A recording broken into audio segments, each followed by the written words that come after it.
Chair, committee will come to order. The chair recognizes himself for an opening statement. Tomorrow, we will consider three important pieces of legislation. H.R. 271, the Resolving Environmental and Grid Reliability Conflicts Act of 2013. H.R. 1407, the Animal Drug User Fee Amendments Act of 2013 as amended, and H.R. 1919, a bill to amend the Federal Food, Drug, and Cosmetic Act with respect to the pharmaceutical distribution supply chain and for other purposes. For the sake of time, I will focus my remarks on the two health bills. H.R. 1407, as amended, reauthorizes both the Animal Drug User Fee Act, ADUFA, and the Animal Generic Drug User Fee Act, AGDUFA. ADUFA first authorized in 2003 and AGDUFA first authorized in 2008 are successful user fee programs at FDA that help expedite the drug approval process and reduce application backlogs and improve communications with drug sponsors. Absent congressional action, both of these programs will expire on September 30, 2013. Industry and FDA have negotiated new agreements for both ADUFA and AGDUFA, which were delivered to the committee in February and would extend these programs through fiscal year 2018. Under the negotiated proposal for ADUFA 3, industry would pay approximately $23.6 million in FY 2014 and similar amounts adjusted for inflation for FYs 2015 to 2018. Under the proposed AGDUFA 2 agreement, industry would pay more than $38 million for fiscal years 2015 through 2018. I would like to thank Representatives Shimkus and Gardner for their hard work and leadership on these user fee reauthorizations, and I would urge all of my colleagues to support H.R. 1407. Regarding the pharmaceutical supply chain or track and trace legislation, on April 25th, the Health Subcommittee held a hearing on the initial Latta-Matheson discussion draft, which provides a uniform framework for securing the downstream pharmaceutical supply chain, which includes manufacturers, wholesale distributors, pharmacies, repackagers, and third-party logistics providers. Securing the supply chain through this bill will help ensure that counterfeit or stolen drugs do not enter the supply chain and harm patients. It will also ensure that overlapping red tape does impose dramatic cost on patients in the form of higher prescription drug cost or potential drug shortages. Several changes have been made to the discussion draft since the hearing. Most notably, the updated discussion draft contains two important changes to address concerns from some of my colleagues. First, it ensures that a prescription drug product's transaction history will be required starting on January 1st, 2015. It also includes a framework to move towards unit-level tracking in a manner that ensures a collaborative process between FDA and stakeholders, respects the unique nature of small businesses and dispensers, and most importantly is practical and achievable. I look forward to moving these important pieces of legislation to the floor, and I now recognize my friend from California, Mr. Waxman, for 5 minutes for his opening statement. Thank you very much, Mr. Chairman. Thank you, Mr. Chairman, for recognizing me for this opening statement. Today we consider a bill designed to improve the integrity of our drug supply chain. Unfortunately, this bill falls far short of achieving that goal. Throughout last year, members on a bipartisan, bicameral basis engaged in extensive discussions on legislation to protect our supply chain. And I was part of this group, as was Chairman Upton and Representatives Pallone, Dingell, Matheson, and Bilbray. During those months of discussion last year, And at our hearing last month, we repeatedly heard loud and clear from the Food and Drug Administration, the National Boards of Pharmacy, and many others that if we want a secure drug supply chain, we ultimately need an electronic, interoperable, unit-level tracking system that involves the entire supply chain and that can identify illegitimate products in real time to prevent it from ending up in patients' hands. We also heard repeatedly that creating this kind of system is doable. One of our witnesses told us it is already being done in China. Unfortunately, the bill we're considering today, or we'll be considering tomorrow, could actually slow down the progress we have made thus far toward building that kind of system. The bill does not require the establishment of an electronic interoperable unit-level system.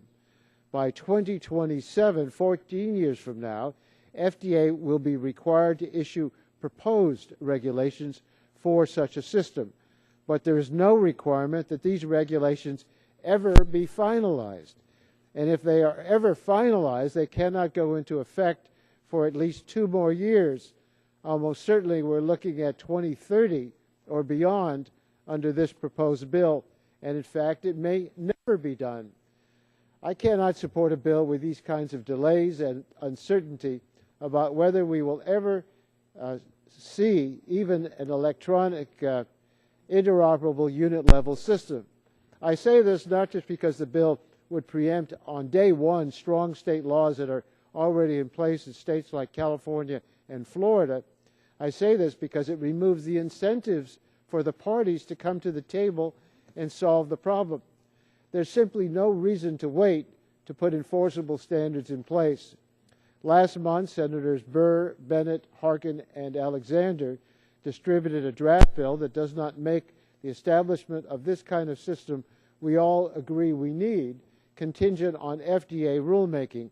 That bill requires the establishment of a unit-level electronic interoperable system within 10 years, and FDA is clearly required to establish this system based on the requirements in the statute. So getting the kind of certainty we need is not some far-fetched idea. It is incorporated in a bipartisan bill that is now moving through the Senate today. To be clear, I'm concerned about the preemption of California's and other states' laws in both the Senate and the House bill. I do not think even the Senate bill goes far enough to provide the same level of protection that California does, and I think it should be strengthened. At the very least, the House bill should be as strong as the Senate bill. Our fundamental goal in establishing a federal system should be to prevent Americans from being harmed by counterfeit and substandard medicines. If we cannot assure the public that legislation will establish a system that will protect them by a date certain, then in my view it's just not worth doing. I urge all members to oppose this bill. We're also considering in committee the Olson bill. This bill would shield utilities complying with the Department of Energy emergency order from any liability for noncompliance with any federal, state, or local environmental law or regulation resulting from actions taken to comply with the DOE order. An identical bill passed the House last Congress with broad bipartisan support. Last year I opposed the bill in its original form. However, the bill's sponsors, Chairman Upton and the affected industry, were willing to engage in serious substantive negotiations that produced significant improvements. The version of the bill that ultimately passed the House was more narrowly crafted and provided some environmental safeguards. The language of this bill represents a delicate compromise that was carefully negotiated and is one that I plan to support. Thank you, Mr. Chairman. Yield back my time. Chair, thanks, gentlemen. The Chair reminds members that pursuant to committee rules, all members' opening statements will be made part of the record. Are there further opening statements? Chair recognizes the gentleman from Texas, Mr. Barton, for 3 minutes for his opening statement.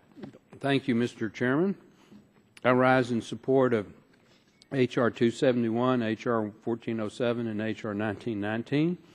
These 3 bills are all good legislation, and I am told that all 3 have been worked on in a bipartisan fashion. I could be corrected on that, but I believe that's a true statement. The H.R. 1919 I think is a bill that is realistic in its intent and will help protect the safety of Americans. The Republican staff has worked with the Democrat staff to address the minority's concern, and this is a strong bipartisan bill that will help patients and not hinder medical providers. H.R. 271, resolving environmental and grid reliability conflicts, is another good piece of legislation. As you know, Mr. Chairman, we have a situation where we have conflicting federal law. We have one law that prevents the emissions of certain things at power plants, and then we have a law that allows, in times of distress, and the ability for the President to issue a decision that power plants can operate above their emission standards. Mr. Olson's bill resolves these conflicts in a way that I think members on both sides of the aisle can support. And then, of course, the 1407 Animal Drug User Fee Amendment Act, I'm told, is non-controversial. So I hope that we can mark these bill up tomorrow in a bipartisan fashion. And with that, Mr. Chairman, I yield back. Chair, thanks, gentlemen. Chair now recognizes the ranking member emeritus, gentleman from Michigan, Mr. Dingell, for 3 minutes. Mr. Chairman, this is a good bill. I intend to support it. As my old dad used to tell me, if we all agreed on everything, we'd all be married to the same woman. I think that'd be a hell of a mess. Having said that, I can support the Senate bill or I can support the House bill. And I think that this is a long stride forward in our efforts to improve food and drug law.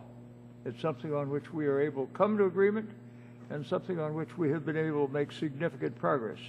And more remains to be done. Our constituents deserve the peace of mind in knowing that the pharmaceuticals they take have not been stolen, misbranded, counterfeited, or otherwise altered. H.R. 1919 is a good step in that direction. And I want to thank my friends, Mr. Matheson and Mr. Latta, for their hard work on this matter.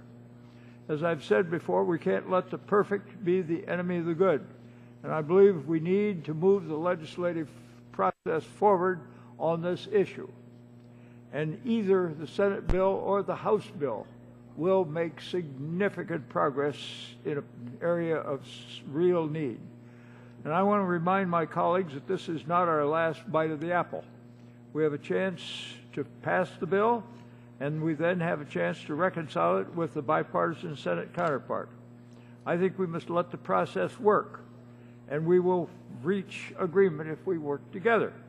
The committee has a history of doing just that, and I find in my time here that oftentimes it's the best to be part of the process in order to, first of all, influence the outcome, and second, to achieve a desirable and a good outcome. At the end of the day, we all share the goal of enacting a fair, feasible traceability system where all of the supply chain are responsible for ensuring the safety of pharmaceuticals, and the government can take the steps necessary to see to it that the pharmaceuticals are safe and that they can be recalled and that they can be properly traced. When we get done here, we have more to do. It'll go to the floor. It will then go to the Senate if the Senate is ready, and we will then have a negotiation between these two bodies, at which time we can then move forward towards achieving the final perfection that everybody seems to want. And in the meantime, I would remind my colleagues that if we don't work together, we're not going to get to that last step. So I will be supporting some amendments, but I also am going to be working hard to get this legislation through, and I urge my colleagues to join me. I yield back the balance of my time. Chair, thanks, gentlemen, and now recognize the chairman of the Subcommittee on Energy and Power, Mr. Whitfield, for 3 minutes for his opening statement. Chairman Pitts, thank you so much, and I'm delighted that the two bills that were reported favorably by the Health Subcommittee will be here for a markup, H.R. 1407 and H.R. 1919. And Chairman Pitts has already made comments about these bills, and I hope that all of us will support it. I do want to make some brief comments about the Resolving Environmental and Grid Reliability Conflicts Act of 2013 and thank Congressman Olson and Mr. Doyle, Mr. Terry, Mr. Green, and Mr. Kinzinger for bringing that legislation to the committee. It will protect our nation's electricity producers from being penalized when they're ordered to operate during an emergency if in doing so they violate an environmental law or regulation. This legislation will prevent them from being penalized or sued during that emergency order. It's a good piece of legislation, and I would recommend that we all support it, and I yield back the balance of my time. Chair, thanks, gentlemen. Now recognize the ranking member of the Health Subcommittee, Mr. Pallone, 3 minutes for an opening statement. Thank you, Mr. Chairman. I'm able to lend my support today to H.R. 271, the Resolving Environmental and Grid Reliability Conflicts Act of 2013, as well as H.R. 1407, the Animal Drug User Fee Amendments of 2013, or ADUFA. H.R. 271 is identical to legislation passed out of this committee in the previous Congress. The bill makes certain that power companies are able to comply with Department of Energy emergency power orders without facing penalties for violating conflicting environmental laws. When emergencies threaten electricity supply and the Department of Energy requires generators to operate, which is a very rare occurrence, these companies should not face fines or legal action.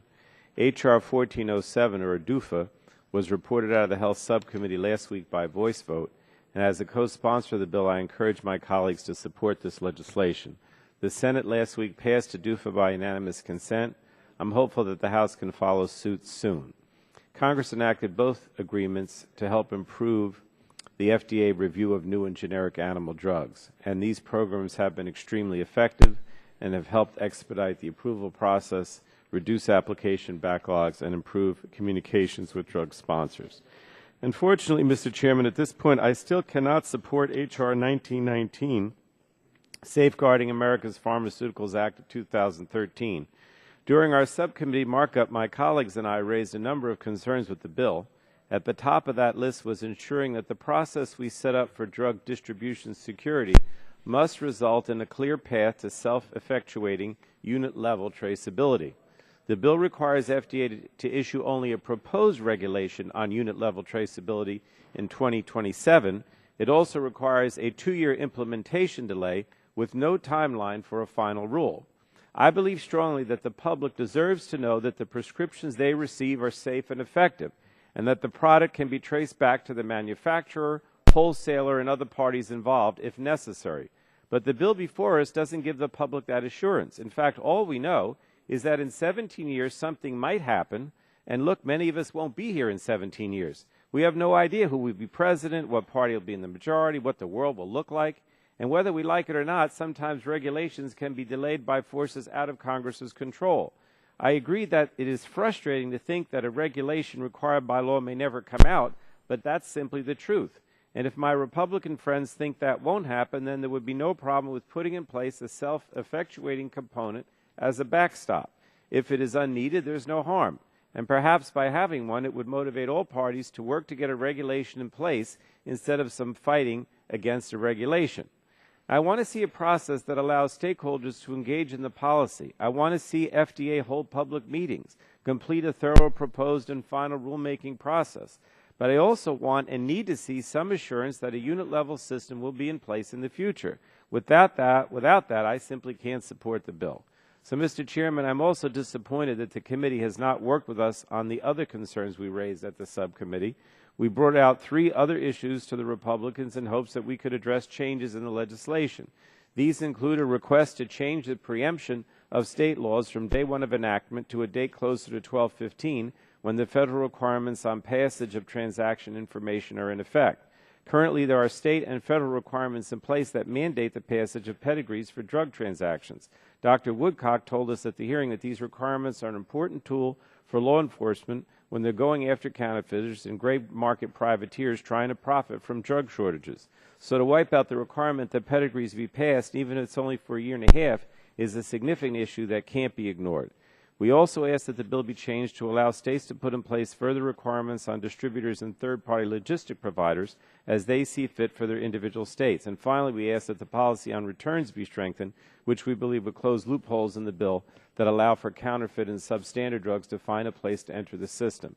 And I'm sorry to say, Mr. Chairman, that your staff was not willing to address these concerns. So I'm saddened that my Republican colleagues weren't able to work more closely with me in developing this legislation. I hope that doesn't become the norm.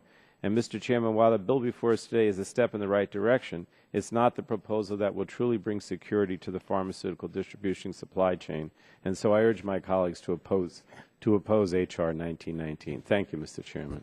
Chair thanks the gentleman. Now recognize the Vice Chairman of the Health Subcommittee, Dr. Burgess, for 3 minutes for an opening statement. I thank the Chairman for the recognition. We are going to mark up 3 important bills. I appreciate the Chairman letting me be involved in the development of these. I do want to say a few words about some of the important steps we're taking regarding the track and trace bill, H.R. 1919. The United States has one of the best drug supply chains in the world, but it faces attack each and every day by counterfeiters, thieves, and rogue distributors. American consumers could assume that prescription drugs are sold and tracked rigorously from manufacturer to retailer. I mean, after all, companies can track shipments of books, clothing, shipments of Britney Spears CDs, down to the minute that they arrive at a retailer. Surely our prescription drug chain is recorded and regulated. Well, American consumers could make that assumption, but in fact they'd be wrong. Current law leaves a great deal of leeway for counterfeit medications to enter the market, and the punishment for counterfeiting prescription medications is astonishingly light. From fake flu vaccines to fake cancer drugs, counterfeit medications have been manufactured and allowed to enter the supply chain and administered. The United States may be more secure, but we are still at risk. In an era of increasingly sophisticated domestic and international threats to the integrity of the nation's prescription drug supply, the current state-by-state regulatory structure simply cannot provide the strong and consistent standards that we need to protect the public and give faith to the healthcare workforce that the drugs they are dispensing or administering are the ones that came from the manufacturer. It's particularly important to me as a physician to know that when I administer a drug, it is what I think it is, and it is what the patient thinks they are purchasing. We've unfortunately heard stories about when counterfeit medications do enter the system, the harm that they cause. I think the bill before us is guided by the strong principle of patient safety and supply chain integrity. The bill, however, is flexible and does not seek to be overly burdensome to states, suppliers, and small businesses. Maintaining the integrity of the United States prescription drug supply is a compelling national priority. I certainly look forward to us working together to get this bill passed tomorrow. Look forward to it coming to the floor. I support it. I thank you, and I yield back. Chair thanks the gentleman. Now recognize the gentleman from Utah, Mr. Matheson, 3 minutes for an opening statement. Thank you, Mr. Chairman. Thank you for holding this markup. When it comes to the track and trace issue, this has been a long time coming. Over the years, I've had the pleasure to work with several members on this committee, starting Mr. Booyer and then Mr. Bilbray, and now I'm happy to be working with my friend and colleague, Mr. Latta, on this issue. I think this bill is important because it's going to provide some immediate steps to strengthen the integrity of the drug supply chain. And it's going to provide industry stakeholders a path toward what will be unit-level traceability at some point, too. Without such action, I think everyone in the supply chain is going to be forced to comply with an ever-changing and complicated patchwork of different state laws. And I don't think anybody thinks that's a good idea, but if we don't do this bill, that's the path we could be going down. 29 states have done some form of looking at this issue, not that they've all passed their own track and trace, but 29 different sets of rules. That ain't going to work for our nation's drug supply chain. So I do think it's important that we recognize the value of setting a national standard so that everyone in the supply chain can play by the same set of rules and implement these rules. It's also important that we do this because we've got to make sure we maintain the integrity of the supply chain due to the opportunity that counterfeiters see in our drug supply chain. When you have a roughly $325 billion market each year in the United States of America, that's a lot of money on the table. It's an attractive target. And while we've had great success over the years to maintain the integrity of the drug supply chain in this country, it's important for us as technology evolves for us to also make sure that we have rules and procedures in place to enhance the integrity of that supply chain, because I just think it's too much of an inviting target. Now, this legislation does a lot to develop regulations on this on unit-level traceability. The process set forth is one of collaboration between stakeholders and the FDA. The bill establishes the FDA is going to conduct pilot projects. It's going to hold regular meetings with the industry to better inform the agency as to the feasibility of unit-level traceability and the processes needed to achieve that goal. That's important to note. This is complicated. Complicated to do this well, to do it right. How many times have we seen action at state level or at federal level to say, here we want this by a date certain, but the technology isn't there to make it happen by that date certain? We've seen already situations with the e-pedigree law in California, for example, where it's had to be delayed on numerous occasions because it's important that you get it right. I want to make sure everyone in the supply chain has an opportunity to communicate and collaborate with the FDA on this matter. This legislation allows that to happen. I urge my colleagues on both sides to support this legislation. We all value the integrity of our drug supply chain. We all value trying to make sure we've taken appropriate steps to ensure the integrity, and I look forward to continuing this markup tomorrow. Thank you, Mr. Chairman. I'll yield back. Chair thanks the gentleman. Now I recognize the gentleman from Ohio, Mr. Latta, 3 minutes for an opening statement. Well, thank you, Chairman, and thank you very much for holding today's markup on these three important pieces of legislation, especially H.R. 1919, the Safeguarding America's Pharmaceuticals Act of 2013. This legislation is the culmination of many years of hard work by legislators and stakeholders, and I'm honored to have introduced this legislation along with Congressman Matheson. Securing our nation's pharmaceutical supply chain is an extremely important issue, and I'm pleased that the committee has made the issue a top priority of this Congress. The pharmaceutical supply chain touches every part of the healthcare system, and it is imperative that we get the structure and segments of it connected in a safe, secure, and effective manner that provides the best protection for patients.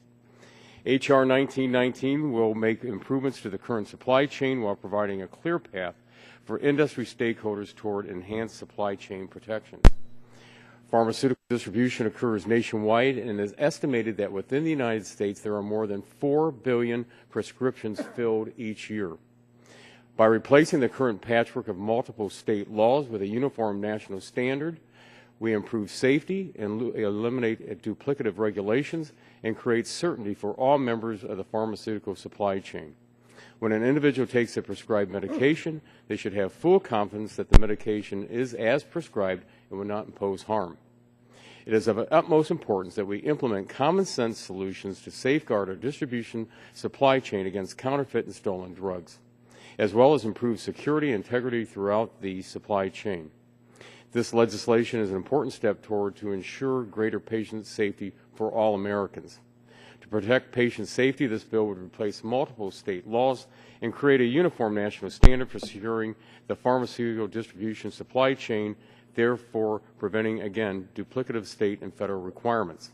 It would increase the security of the supply chain by establishing tracing requirements for manufacturers, wholesale distributors, pharmacies, and repackagers based on changes in ownership. The bill also establishes a collaborative, transparent process between the FDA and stakeholders to study ways to even further secure the pharmaceutical supply chain. Finally, the bill puts in place a requirement for the FDA to issue proposed regulations on unit-level traceability. The timeline put forth in this bill for all steps is reasonable and will allow enough time for stakeholders to comply with the new national standards and ensure that through feedback from these same stakeholders that Phase 2 is done efficiently and correctly. There has been much work done on this issue over many years, and I'm appreciative of all the input that I've received on this bill from stakeholders and interested parties. I want to specifically thank the Health Subcommittee staff, my staff, and other House staff for all their hard work on this legislation. I look forward to continuing to work with Chairman Upton, Subcommittee Chairman Pitts, to move this legislation to the House floor, and I urge full support of H.R. 1919. Thank you, Mr. Chairman. I yield back. Chair thanks, gentlemen. Now I recognize the gentlelady from the Virgin Islands, Dr. Christensen, for 3 minutes for an opening statement. Thank you, Mr. Chairman. I thank you and the ranking member for the opportunity to make an opening statement on these three important bills. We know that the reauthorization of both the Animal Drug User Fee Act and the Animal Generic Drug User Fee Act are critically important not only to the FDA but also to the animal drug approval process and the application pipeline. And so in these two bills, in today's markup, these two bills in today's markup represent important progress, and I support H.R. 1407 as well as H.R. 271. This body is also marking up H.R. 1919, the bill intended to bolster the security of the pharmaceutical drug distribution supply chain. And I support it because the issue of counterfeit, as has been said, and substandard or altered medications entering our supply chain is critically important for the FDA and the American public and for this body to address. But it also provides me with an opportunity to address a long-standing challenge facing only pharmacists in the U.S. Virgin Islands. And I also support the inclusion of the interoperable units electronic system. My pharmacies need this remedy to keep their doors open and to continue serving my constituents. I hope that the parliamentarian has found this in our jurisdiction. The issue of a treaty should not be relevant here. We're not asking to amend a treaty, just to recognize that the VI is part of the U.S. and that my pharmacies are American, are U.S. pharmacies. And if there is going to be an interoperable units electronic system to ensure unit-level traceability, as I also believe there should be in this bill, that would allow us to ensure that what my pharmacies say is being sent is exactly that. And all we're asking is that they would be allowed to send medication back to the same U.S. distributor that they bought them from. However we resolve this important issue for my district, it needs to be done. And again, I thank the chairs and ranking members of the subcommittee and of the full committee and many of my colleagues for their willingness to work with me on this issue. I yield back the balance of my time. Chair, thanks, gentlelady. Now recognize the gentleman from Texas, Mr. Olson, for 3 minutes for an opening statement. Thank you, Mr. Chairman, for holding this markup. I support all these bills that we are marking up today, but I especially thank you for bringing H.R. 271, the Resolving Environmental and Grid Reliability Conflicts Act of 2013, before the full committee for markup. This bill, which passed the House by voice vote last year, clarifies that compliance with an emergency order issued by the Department of Energy is not a legal violation of any federal, state, or local environmental rules. As we've seen in my home state of Texas, heat waves can come on quickly. And when the air conditioning is cranked up on successive 100-degree days, the power grid can become overcome. When the power goes out, it's the young, the elderly, and the poor who face life-threatening situations. Section 202C of the Federal Power Act allows DOE to order a plant to run when grid reliability is at stake, even if it puts an operator in conflict with an environmental law. Currently, that plant's operator can be open to third-party lawsuits and fines, despite the fact that they were ordered to run. It happened in California in 2001. It happened right here across the Potomac in 2005. With many coal plants slated to close in the next few years, reliability concerns in pockets of our country are rising. That is why I have 10 letters of support for this bill, which I ask to enter into the record. In the absence of answer.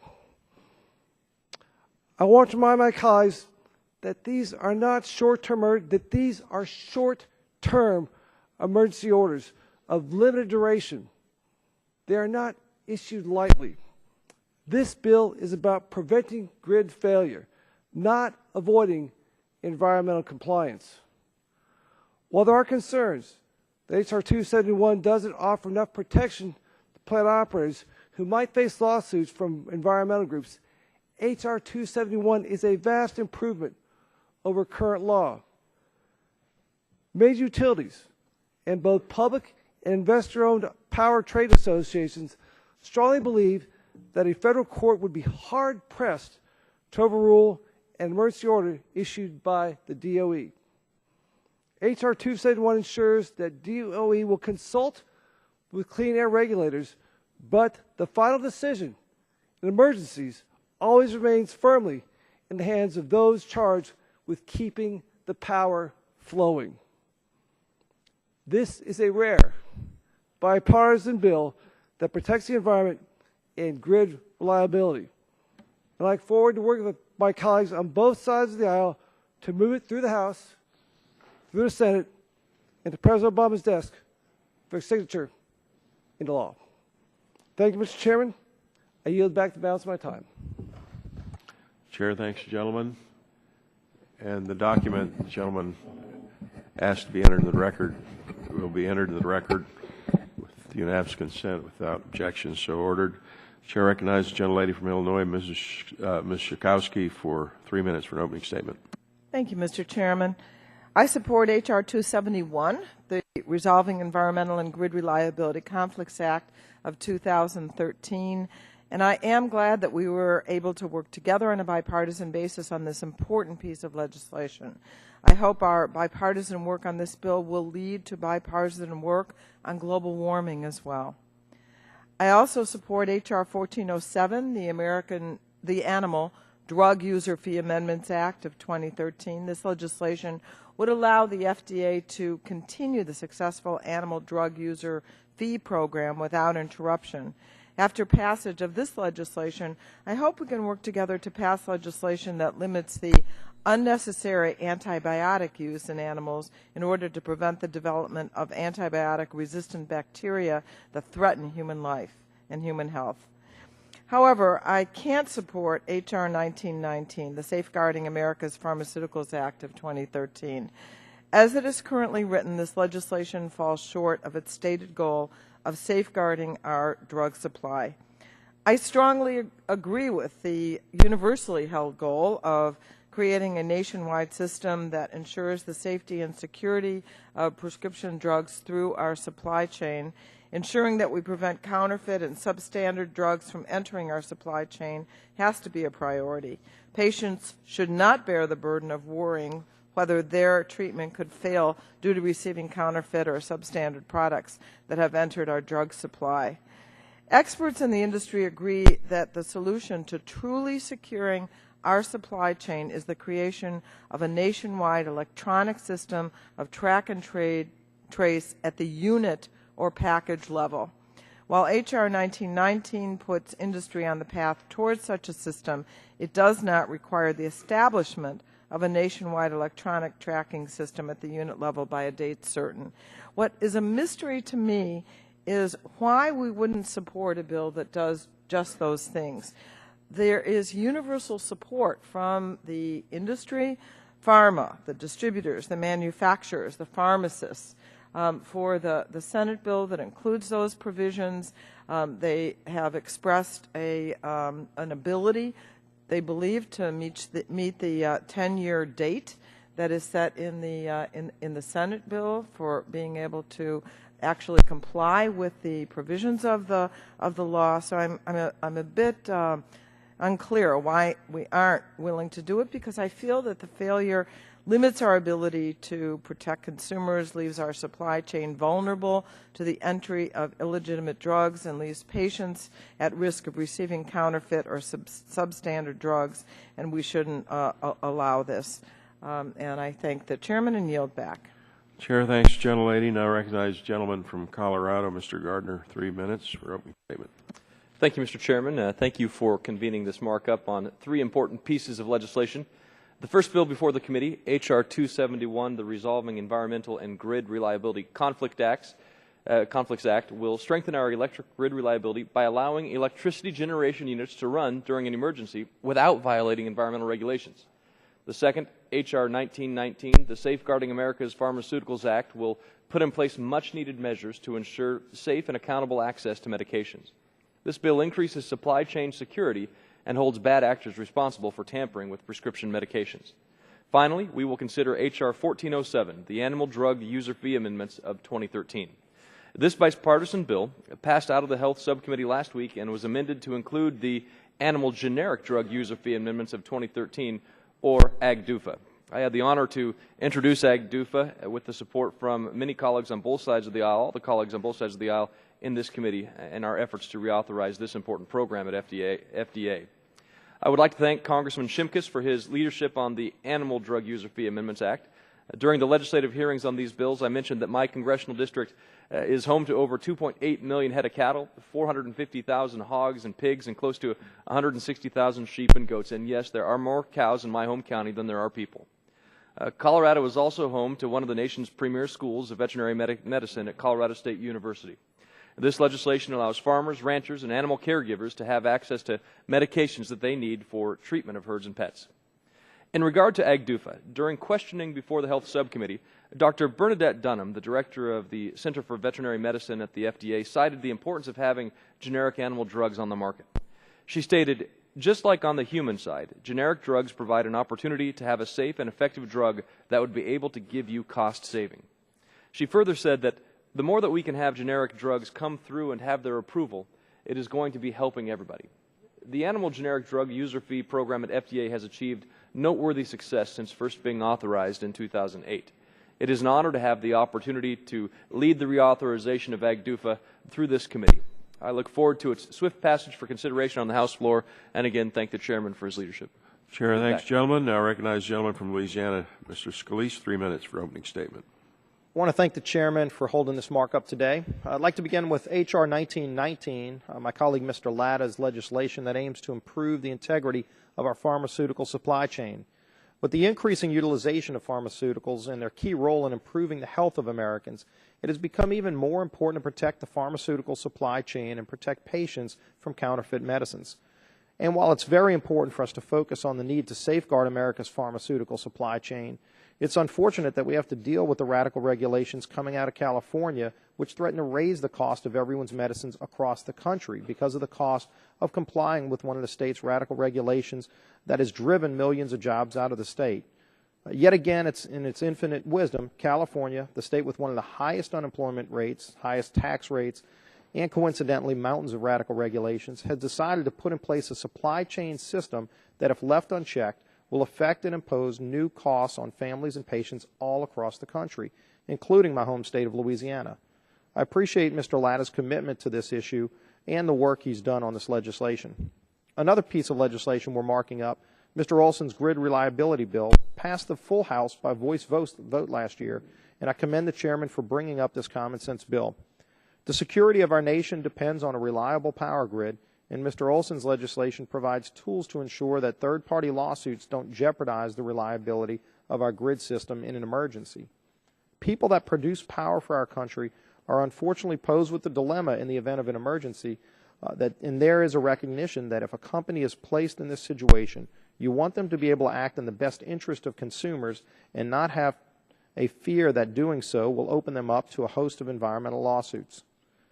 H.R. 271 would fairly protect generation operators from liability for bypassing federal, state, or local environmental laws or regulations that conflict with a concurrent federal directive to operate consistent with the public interest to maintain health safety. Finally, I want to commend my colleague, Mr. Shimkus, for his work on H.R. 1407. We look forward to bringing all these bills up to the full committee. And, Mr. Chairman, thank you, and I yield back. Chair, thanks, gentlemen. Now I recognize the gentleman from Florida, Mr. Bilirakis, 3 minutes for opening Thank you, statement. Mr. Chairman. I appreciate it very much. Thank you again for bringing up these important bills. The Resolving Environmental and Grid Reliability Conflicts Act will ensure Florida utilities have the necessary protections to operate when mandated by the federal government because of a natural disaster. The Department of Energy has the authority under the Federal Power Act to order an electric generating facility to continue to operate in order to prevent a reliability emergency. If that facility were not operating because of environmental regulations, then the utility would be in the position of having to choose which mandate to comply with. H.R. 271 creates a process so that utilities are able to follow these emergency orders without being forced into serious legal jeopardy. This bipartisan piece of legislation will help utilities keep the power running when natural disasters such as hurricanes strike, protecting lives and aiding the recovery process. With the start of hurricane season only a few short weeks away, I urge my colleagues to support this important piece of legislation. The Animal Drug User Fee Act is an important bill that will help to ensure new innovative animal drugs and cheaper generic animal drugs get to market in a timely manner. Animal drugs help contribute to the health and well-being of animals and the overall public health. It allows our farmers to continue to raise healthy animals, protecting the integrity of our food supply. These user fees are used by the FDA to deal with the drug application process with adequate resources. This prevents large-scale backlogs from developing and allows the FDA to approve future animal drugs without adding to the burden on taxpayers in this era of trillion-dollar deficits. Finally, the Safeguarding America's Pharmaceuticals Act establishes a national track and trace standard. Florida has had its own track and trace legislation, which was first passed in 2003 when I was in the state legislature. The Florida law is a good law that tracks pharmaceuticals in the supply chain from the wholesaler to the pharmacy. H.R. 1919 uses Florida's law as a model and goes even further by tracking pharmaceuticals from the manufacturer to the pharmacy, closing a loophole that the Florida law could not address. It will also take us to unit-level tracking of medicine. While this bill is not perfect, and my staff has talked with the committee about my concerns regarding a possible gap in coverage, it is a major step towards securing our pharmaceutical supply chain and ensuring a safe and stable supply of medicine. I hope that between now and the floor we can work on improving this bill. Again, Mr. Chairman, I support passage of all these three bills, and I thank the Chairman for his hard work. Thank you, and I yield back. Chair thanks the gentleman. That concludes the opening statements. The Chair calls up H.R. 1919 and asks the clerk to report.